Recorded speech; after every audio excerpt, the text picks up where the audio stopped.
एक बार पुनः सभी भैयाओं और बहनों का हार्दिक स्वागत और अभिनंदन।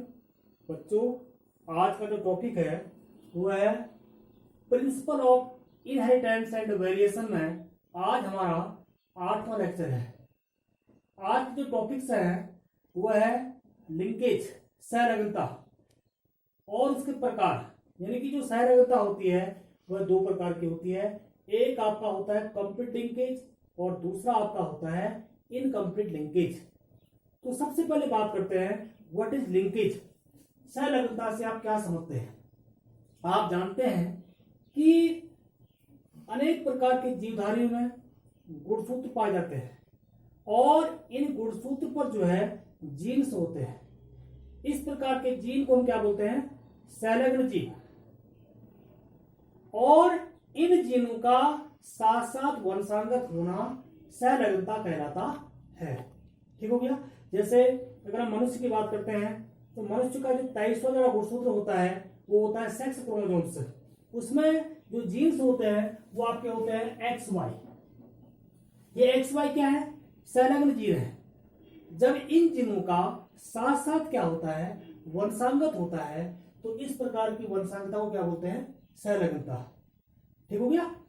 इसकी एक परिभाषा आपको बताऊंगा मैं। अकॉर्डिंग टू सर्टन, जिन्होंने जो है who discovered chromosomal theory of inheritance, according to Sutton what is linkage?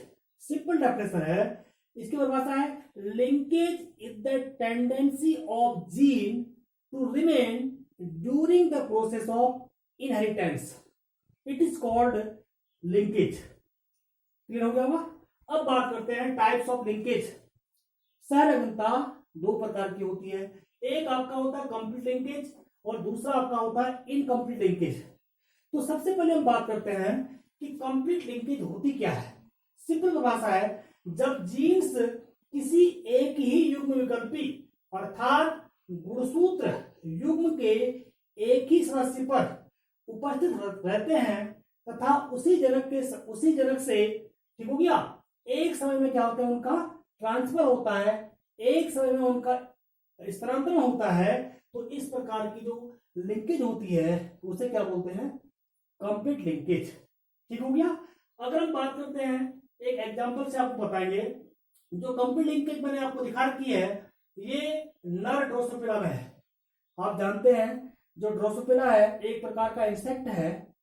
ठीक है। मॉर्गन ने सबसे पहले जो है ड्रोसोफिला मेलानोगास्टर नामक इंसेक्ट में लिंकेज की खोज की थी।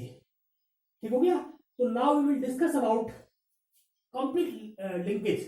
अब देखो ये आपका जो ड्रोसोफिला है इसमें एक मेल है एक फीमेल है।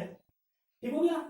जो मेल है उसकी बॉडी कैसी है? ग्रे शरीर की है और उसमें लंबे पंख है।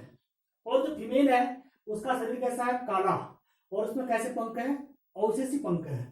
जो ग्रे शरीर है उसका जीनोटाइप है B+B+ और लंबे पंख का है V+V+।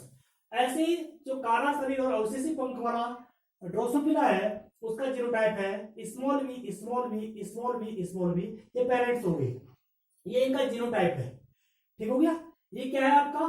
डोमिनेंट होमोजाइगस पेरेंट्स और ये क्या है आपका? रिसेसिव होमोजाइगस पेरेंट्स है। अब हमने इसके फैक्टर बना दिए। फैक्टर मींस होता है कारक है, इसको बोलते हैं जीन या इसको बोलते हैं गैमेट्स। अब देखो ये B+B+V+V+ है तो ये क्या है आपका? होमोजाइगस है तो इससे B+ और V+ बाहर आ जाएगा। ऐसे ही यहाँ पर B सेम है तो एक B को बाहर कर दिया, V सेम है तो B को बाहर कर दिया, बन के गैमेट्स। जब हमने क्रॉस किया, क्रॉस यहाँ पर कैसा हो रहा है? Dihybrid cross. जीन के दो जोड़ों के लिए हम क्रॉस कर रहे हैं।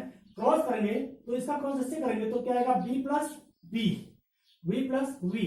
यानी कि F1 पीढ़ी में जो संतान आती है वह ग्रे शरीर लंबे पंखों वाले आती है, क्योंकि ये आपका डोमिनेंट पेरेंट है और ये आपका रिसेसिव पेरेंट्स है। ठीक है। F1 पीढ़ी में डोमिनेंट पेरेंट ने अपने लक्षणों को दिखाया, परिलक्षित किया। अब देखो अब हमने यहां पर क्या करना है? जो F1 पीढ़ी में जो संतान आती है, देखो सिंपल है। यानी कि F1 पीढ़ी में जो मेल आए, मेल ड्रोसोफिला आए, ठीक हो गया, इसका हमने क्या किया? डबल रिसेसिव मादाओं के साथ क्या कर दिया? टेस्ट क्रॉस कर दिया। देखो ठीक हो गया। और टेस्ट क्रॉस करने पर क्या होता है, उनकी जो संतानें उत्पन्न होती है उसमें कोई रिकॉम्बाइनेंट वर्ग प्राप्त नहीं होता है, अर्थात सभी संतानें कैसे होती हैं, जनिकीय प्रकार की होती है। अब कैसे देखिए, देखो ये F1 पीढ़ी में संतान आई है, उसको लिख दिया हमने B plus B V plus V, ये F1 पीढ़ी की संतान होगी। और आपका ये इसका क्रॉस किससे किया हमने, टेस्ट क्रॉस कराया, इसका क्रॉस किससे किया, अपरावी जनक से किया। आप जानते हैं टेस्ट क्रॉस क्या होता है, F1 पीढ़ी में प्राप्त संतान का केवल जब हम अपरभावी जनक के साथ क्रॉस कराते हैं उसे क्या बोलते हैं, टेस्ट क्रॉस। अब देखो टेस्ट क्रॉस हो रहा है, इसके फैक्टर हमने यहाँ बना दिए क्योंकि मेल है, मेल में स्पर्म होते हैं, इसके फैक्टर क्या बन गया आपके B प्लस और V प्लस यहाँ लिख दिया, बस आपका B और B इसको यहाँ पर लिख दिया। अब ये हो जाएगा सही, आपका हेट हो जाएगा सर, ठीक है। B और B को हमने यहाँ पर लिख दिया, ये आपकी फीमेल है, इसमें क्या होते हैं, ओपियम होते हैं। अब क्रॉस किया, पहले इसका क्रॉस इससे करेंगे तो क्या आएगा, B plus B V plus V, यानी कि ग्रे शरीर लंबे पंख वाले। और इसका क्रॉस हम इससे करेंगे तो B B V V काला शरीर अवशेषी पंख वाले कीट उत्पन्न होते हैं। अर्थात यहाँ पर जो रिजल्ट आता है 50% ग्रे लंबे और 50% काले अवशेषी प्रकार के जो है ड्रोसोफिला उत्पन्न होते हैं। कहने का मतलब मेरा यह है कि यहाँ पर रिजल्ट क्या आएगा आपका 1:1।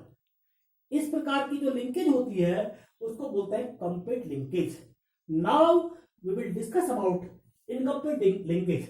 अब ये किसमें दिखा रहे हैं, मादा ड्रोसोफिला में। कंप्लीट लिंकेज को हमने किसमें दिखाया, नर ड्रोसोफिला में। अब देखो इसी का उल्टा है, यहाँ पर ये मेल का, यहाँ पर ये फीमेल है, ठीक है।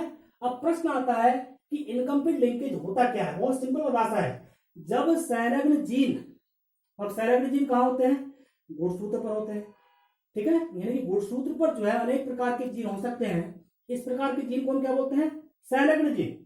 जब संलग्न जीन के अलग अलग रहने की संभावना होती है तो इस प्रकार की संलग्नता अपूर्ण संलग्नता कहलाती है। अब देखो यहाँ पर फीमेल क्या है, ग्रे शरीर लंबे पंख वाली है, और मेल क्या है, काला शरीर अवशेषी पंख वाला है। इसका ठीक उल्टा है, इसका जीनोटाइप ये है, इसका जीनोटाइप ये है। ये होमोजाइगस डोमिनेंट पेरेंट्स है, ये हेटेरोजाइगस रिसेसिव मेल पेरेंट्स है। इसके फैक्टर बना दिए B प्लस V प्लस, इसका B और V, ये गैमेट्स बन गए। और क्रॉस किया, क्रॉस कैसा किया, डायहाइब्रिड क्रॉस। जीन के दो जोड़ों के लिए हम क्रॉस कर रहे हैं, तो क्रॉस करने पर F1 पीढ़ी में संतान कैसे आई, B plus B V plus V। Grey शरीर लंबे पंख वाले जो है फीमेल आ गई, यहाँ पर मेल नहीं आए, यहाँ पर मेल आई, यहाँ पर क्या है आपकी फीमेल आ गई। अब हमने क्या किया, देखो अपूर्ण संलग्नता तब पाई जाती है, देखो एक खास पॉइंट आपको बता रहा हूं, बहुत इंपॉर्टेंट पॉइंट है। अपूर्ण संलग्नता तब पाई जाती है जब संलग्न जीन एक दूसरे से बहुत दूर क्या होते हैं, स्थित होते हैं।